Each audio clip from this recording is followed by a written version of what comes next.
Ouais, analyse vidéo. Mais concrètement, ton rôle au quotidien, il ressemble à quoi?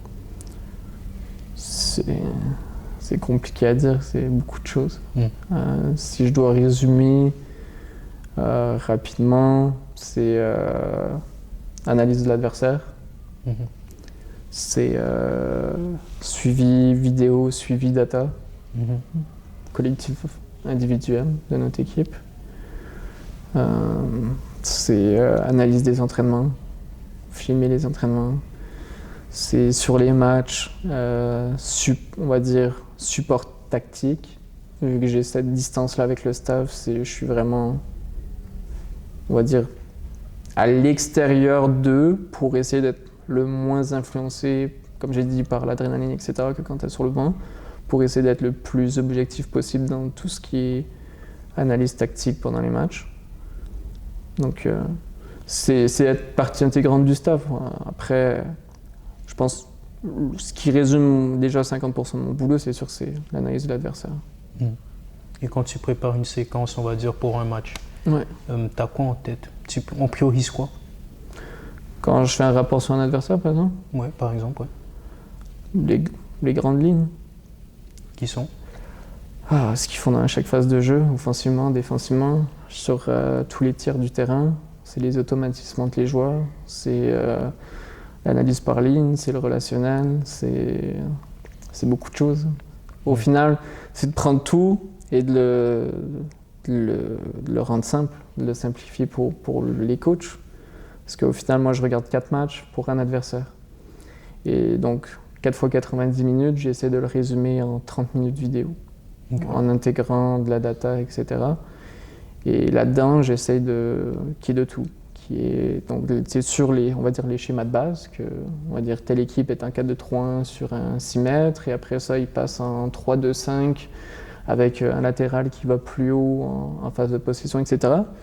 Mais après, c'est dire, ok, tel joueur fait beaucoup de rotation avec tel autre joueur, c'est lui, quand il est fatigué, il fait telle erreur, c'est lui, si tu le presses, généralement, il va perdre le ballon. C'est comment tu dois le presser pour qu'il perde le ballon. Ok, quand ils font un changement à la 70e, c'est généralement plus offensif que défensif, généralement, etc. Donc c'est vraiment comprendre toute la dynamique et essayer d'anticiper tout ce qui peut arriver. Comprendre que cette équipe-là, quand ils mènent à 0, ils passent tout le temps avec une défense à 5. Donc c'est aussi pour nous, dans notre façon de préparer un match, c'est ok, admettons qu'on perd 0-1, nos stratégies, sachant qu'ils vont passer à 5, on va sortir tel joueur, on va amener un attaquant de plus, etc. Donc, c'est essayer de laisser au final le moins de hasard possible. Comme le foot en 2025, c'est un jeu d'échecs, on va dire. C'est essayer de comprendre au mieux comment l'équipe adverse va poser ses pions pour que toi, ta façon de poser tes pions maximise ta probabilité de gagner. Et tu bosses main dans la main avec les coachs? Ouais, quotidiennement. C'est quoi ton rôle dans cette collaboration? Est-ce que tu proposes, tu ajustes, tu confirmes? Un peu de tout. Okay. On va dire sur un premier temps, c'est d'informer. Donc via le rapport, etc., via des discussions, les tendances, etc. Après, c'est d'accompagner le staff sur le processus, on va dire, décisionnel, tactique, des ajustements, du choix peut-être de joueurs, etc.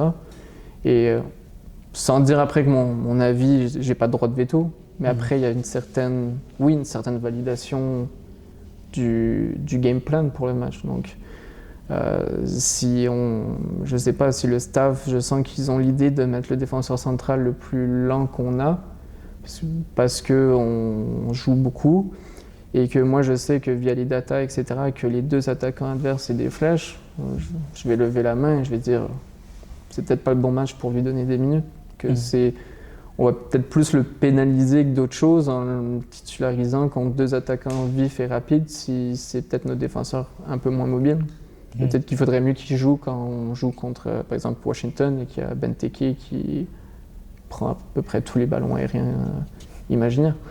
Donc c'est essayer de donner ces informations-là, c'est là où je dis les accompagner au quotidien. C'est dans chaque discussion et on va dire, je suis pas nécessairement là dans chaque discussion, mais c'est essayer d'avoir son oreille ouverte, que si tu entends certaines choses, d'être comme ah non, là vous partez sur l'idée qu'ils jouent plus à deux, mais ça arrive pas beaucoup. Je sais que vous l'avez vu par exemple dans tel match, mais ça a juste duré 25 minutes, c'est un ajustement pour ci, pour ça, donc partez plus du principe qu'ils vont jouer à 1. Changez, pensez pas à toutes vos tactiques parce qu'ils sont 2, etc.